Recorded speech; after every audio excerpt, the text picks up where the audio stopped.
SK astro ஆன்மீகம்.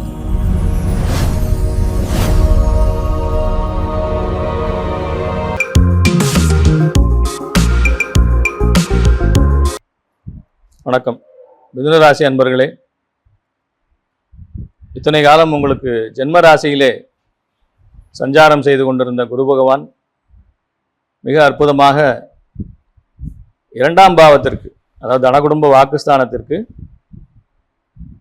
பயிற்சி ஆக போகிறார்.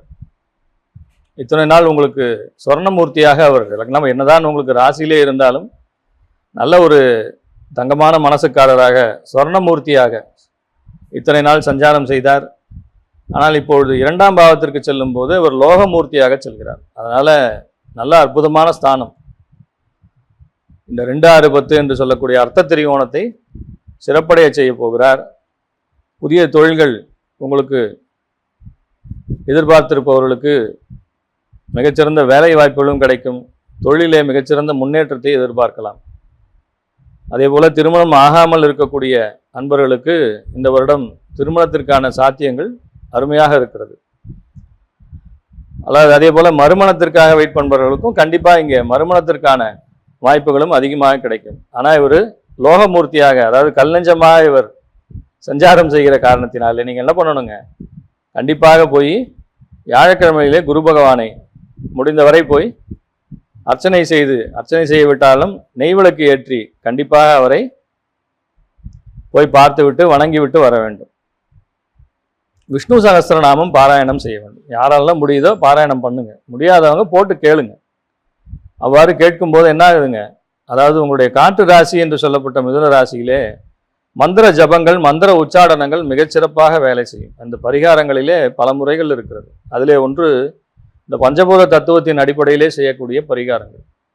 காற்று ராசிக்கு செய்யும்போது நாம் என்ன பண்ணணுங்க, மந்திர உச்சாடனங்கள் ஜபங்களை அதிகமாக செய்ய வேண்டும். தேவானாஞ்ச ரிஷினாஞ்ச குரும் காஞ்சன சன்னிபம் பக்திபூதம் திரிலோகேசம் தம் நமாமி பிரகஸ்பதிம்.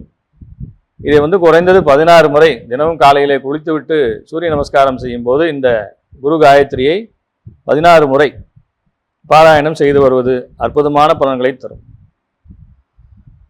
இவர்கள் வருடத்தினை பிற்பகுதியிலே 3வது ராசிக்கு, அதாவது சிம்ம ராசிக்கு குரு அதிசாரமாக செல்லும் போது ரஜதமூர்த்தியாக, வெள்ளி மூர்த்தியாக உள்ளே நுழைகிறார். அது உங்களுக்கு சற்று நல்ல ஒரு பலன்களை, 75% நற்பலன்களை தரக்கூடிய நிலையிலே அங்கே இருக்கிறார், உள்ளே நுழைய போகிறார். இடமாற்றத்திற்கான வாய்ப்புகள் அந்த காலத்திலே உங்களுக்கு தேடி வரும். திருமணத்திற்காக முயற்சிகள் கைகூடும். மாணவர்களுக்கு மிகச்சிறப்பான ஒரு யோக காலமாக, நீங்கள் போட்டியிடக்கூடிய தேர்வுகளிலே வெற்றி பெற்று மேற்படிப்புக்கான விஷயங்கள் உங்களுக்கு கைகூடும். 11ஆம் பாவத்தை குரு தன்னுடைய 9ஆம் பார்வையிலே பார்க்க போகிறார்.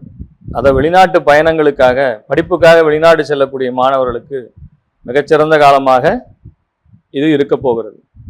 கூட்டு தொழில் செய்ய முயற்சி செய்து கொண்டிருப்பவர்களுக்கு இந்த வருடத்தின் பிற்பகுதியிலே அதிசாரமாக செல்லக்கூடிய காலத்திலே மிகச்சிறந்த யோக பலன்கள் நடப்பதற்கு காத்து கொண்டிருக்கிறது. பொதுவாக ஆரோக்கியம் நன்றாக இருக்கிறது, பொருளாதாரமும் நன்றாக இருக்கிறது. இந்த மூர்த்தி என்று பார்க்கும்போது சற்று கடினமான மூர்த்தியாக இருப்பதாலே மீண்டும் இவர் வக்கர நிவர்த்தி அடையும் போதும் இவர் தாமர மூர்த்தியாகத்தான் மீண்டும் இவர் கடகராசிக்கு உள்ளே நுழைகிறார். ஆக கண்டிப்பாக நீங்கள் என்ன பண்ணணுங்க, வழிபாட்டு முறைகளை அதிகப்படுத்தி கொள்ள வேண்டும். மந்திர உச்சாடனங்களை காதால் கேட்பதும், மந்திர உச்சாடனங்கள் நீங்களே செய்வதும், கோயில்களுக்கு சென்று அமர்ந்து வியாழக்கிழமைகளிலே விரதம் இருந்து கோயில்களுக்கு சென்று மந்திர ஜபங்கள் செய்வதும், உங்களுக்கு பிடித்த குருமார்கள் யாராக இருந்தாலும் சரி, ராகவேந்திர மூர்த்தி அல்லது யாராக இருந்தாலும் சரி, பாபா அல்லது சங்கரர், காஞ்சி பெரியவர், இப்படி ஏதாவது ஒரு குருவனுடைய பாதார விந்தங்களை பற்றி கொண்டு அவர்களுடைய ஜபத்தை தொடர்ந்து செய்து கொண்டு வரும்போது இந்த மிதுன ராசி அன்பர்கள் மிகச்சிறப்பாக வெற்றி அடைய முடியும். இதை செய்து பாருங்கள், நிச்சயமாக உங்களுக்கு வெற்றி உண்டு. வணக்கம் கடகராசி நேயர்களே, உங்களுடைய ஜென்ம ராசிக்கு குரு பயிற்சியாகி உள்ளே வரப்போகிறார். இத்தனை நாட்கள் ஒரே பாவம் என்று சொல்லப்பட்ட 12ஆம் பாவத்திலே ரஜதமூர்த்தியாக சஞ்சாரம் செய்து கொண்டிருந்தார். சுப செலவுகள், விரய செலவுகள் கட்டுக்கடங்காமல் போயிருக்கும். அவற்றிலெல்லாம் இருந்து உங்களை காப்பாற்றுவதற்காக தற்போது உங்களுக்கு ஜென்ம ராசியிலே சஞ்சாரம் செய்ய போகிறார். ஒரே ஒரு விஷயம் என்னென்னா, நீங்கள் கணவன் மனைவி ஒற்றுமை என்பது சில நேரங்களிலே சிக்கலாக அமைவதற்கான வாய்ப்புகள் உண்டு. அதனால் தேவையில்லாத வாக்குவாதங்களை தவிர்ப்பது கடகராசி நேயர்களுக்கு மிகவும் நல்லது. புதிதாக திருமணம் ஆகக்கூடிய நண்பர்களுக்கு இது மிகவும் உசிதமாக இருக்கும். அதனால் அவசரப்பட்டு என்ன பண்ணிடாதீங்க, எந்த முடிவும் எடுக்காதீங்க. தேவையில்லாமல் வாக்குவாதங்களிலே ஈடுபடாதீர்கள். கடகராசி அன்பர்கள் இதை மிக தெளிவாக மனதிலே புரிந்து வைத்து கொள்ள வேண்டும். 1, 5, 9 பாவங்களை 5 மற்றும் 9ஆம் பாவத்தை குரு தன்னுடைய சிறப்பு பார்வையினாலே பார்க்க போகிறார். அதனால் நீங்கள் குலதெய்வ அருள் உங்களுக்கு பரிபூர்ணமாக கிடைக்கும். கண்டிப்பாக ஒரு முறை என்ன பண்ணுங்க, குலதெய்வத்துக்கு போயிட்டு வாங்க. அதே போல் தீர்த்த யாத்திரை மேற்கொள்பவர்கள் கோயில்களுக்கு சென்று வருவது மிகச்சிறந்த உங்களுக்கு மனதிலே ஒரு நிம்மதியை தரக்கூடியதாக அமையும். இவ்வாறாக உள்ளே வரக்கூடிய இந்த குரு பகவான் தாமிரமூர்த்தியாக தான் உள்ளே வரார். தாமிரமூர்த்தியாக வரும்போது நீங்கள் வழிபாட்டு முறைகளையும் தியானங்களையும் கண்டிப்பாக செய்யணும். கடகம் என்பது நீர் வீடு என்பதாலே தான தர்மங்கள் இங்கே அதிகமாக செய்வதற்காக சொல்லப்பட்டிருக்கிறது. கண்டிப்பாக நீங்கள் என்ன பண்ணணுங்க, குருவுக்கு உண்டான இனிப்பு, குழந்தைகளுக்கு இனிப்பு வாங்கி கொடுப்பது அடிக்கடி என்ன பண்ணுங்க, செய்து கொண்டு வாருங்கள்.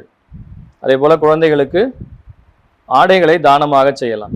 இது மிகச்சிறப்பான உங்களுக்கு இந்த ஜென்மராசியிலே சஞ்சாரம் செய்யக்கூடிய குருவினால் வரக்கூடிய இந்த விஷயங்களை எல்லாம், கெட்ட பலன்களை எல்லாம் தடுப்பதாக இருக்கும். வருடத்தின் பிற்பகுதியிலே குரு 2வது வீட்டிற்கு செல்கிறார். அங்கே செல்லும்போது அவர் லோகமூர்த்தியாக தான் உள்ளே போகிறார். அதனால் இந்த மூர்த்தி நிர்ணயம் என்பது அவ்வளோ சிறப்பாக இல்லை. லோகமூர்த்தி என்பது இரும்பு என்று சொல்லப்பட்ட கல்மனதை குறிப்பதாக இருக்கிறது. 2ஆம் பாவத்திற்கு போகும்போது மிகச்சிறந்த அந்த பொருளாதார விஷயங்களிலே நல்ல பலன்களை உங்களுக்கு தருவதற்காக காத்திருக்கிறார். 2, 6, 10 என்று சொல்லக்கூட அந்த அர்த்த திரிகோணத்தை சிறப்படைய செய்வார். குரு தன்னுடைய பார்வையினாலே வேலைக்கு செல்பவர்கள், உத்தியோகத்திற்கு செல்பவர்கள் யாராக இருந்தாலும் உத்தியோக உயர்வு, சார் நான் எனக்கு ப்ரமோஷன் ரொம்ப நாளாக தள்ளி போயிட்டு கிடைக்குமான்னு கேட்குறவங்களுக்கு கண்டிப்பாக இதில் இந்த பயிற்சி உங்களுக்கு ஆரம்பத்திலே இல்லைனாலும் பிற்காலத்திலே, அதாவது அந்த பின்பகுதியிலே கண்டிப்பாக உங்களுக்கு அந்த ப்ரமோஷனை வாங்கி தருவதற்கு தயாராக இருக்கிறது. அதே போல் புதிய முதலீடுகள் செய்வதற்கு, தொழிலிலே நான் சிறப்பாக இல்லை சார், கொஞ்சம் கஷ்டமாக இருக்குது அப்படின்னு சொல்பவர்களுக்கு இதனுடைய பிற்பகுதி உங்களுக்கு நல்ல பலன்களை தருவதற்கு காத்திருக்கிறது. அவ்வாறாக போன குரு பகவான் வக்கர நிவர்த்தி அடையும் போது சொர்ணமூர்த்தியாக உள்ள வரார். அதனால தான் நான் அதை திரும்பி சொன்னேன். சொர்ணமூர்த்தியாக வரும்போது கடைசி 5 மாதங்கள், முதல் 5 மாதங்கள் ஜென்ம ராசியிலே இருக்கிறார் மற்றும் 3 மாதங்கள் உள்ளே இருக்கார். அதாவது சிம்ம ராசியிலே அதிசாரமாக இருக்கார். போயிட்டு ரிட்டர்ன் வரும்போது 4-5 மாதங்கள் சொர்ணமூர்த்தியாக மீண்டும் கடகராசிக்கு வருகிறார். அவ்வாறு வரக்கூடிய காலகட்டங்கள் மிகச்சிறப்பாக வேலை செய்யும். பூர்வீகம் சார்ந்த விஷயங்களிலும் பூர்வீக சொத்துக்கள் சார்ந்த விஷயங்களிலும் உள்ள பிரச்சனைகள் எல்லாம் தீர்ந்து நல்ல ஒரு தீர்வினை நீங்கள் அங்கே எதிர்பார்க்கலாம். குழந்தைகள் ரீதியாகவும் மற்றும் தந்தை ரீதியாகவும் உங்களுக்கு நல்ல அனுகூலங்கள் உண்டு. அவர்கள் உங்களுக்கு சப்போர்ட்டாக இருப்பாங்க. மொத்தத்திலே முதல் பாதி சற்று சோதனையாகவும் 2வது பாதி சிறப்பாகவும் இந்த கடகராசி நேயர்களுக்கு இருக்க போகிறது. ஒரே ஒரு விஷயம், நான் சொன்ன மாதிரி கணவன் மனைவிக்குள்ள வாக்குவாதங்களை தவிர்த்து வந்தாலே மிகச்சிறப்பான ஆண்டாக இது இருக்க போகிறது. கோயில்களுக்கு சென்று பிற்பகுதியில் என்ன பண்ணுங்க, தான தர்மங்களை செய்யுங்கள். பொதுவாகவே அன்னதானம் செய்வது மிகவும் சிறப்பு. குரு பகவானுக்கு சர்க்கரை பொங்கல் நைவேத்தியம் செய்து அந்த சர்க்கரை பொங்கலை ஒரு கோயில் வர்றவங்களுக்கு என்ன பண்ணணுங்க, தானமாக கொடுத்து வரும்போது மிகச்சிறந்த இந்த 2ஆம் பகுதிக்கு உண்டான பரிகாரமாக இது அமைகிறது. கூட்டி கழித்து பார்க்கும்போது ஆரோக்கியம் என்பது ஓரளவுக்கு சுமாராக இருக்கிறது. பொருளாதாரம் ஓரளவு நன்றாகவே இருக்கிறது. கடகராசி என்பவர்கள் இந்த குரு பயிற்சியிலே சிறந்த பலன்களை தாராளமாக எதிர்பார்க்கலாம். நாம் சொல்லியிருக்கக்கூடிய பரிகாரங்களை செய்யுங்கள். அற்புதமான பலன்கள் உங்களை வந்து சேரும். நன்றி.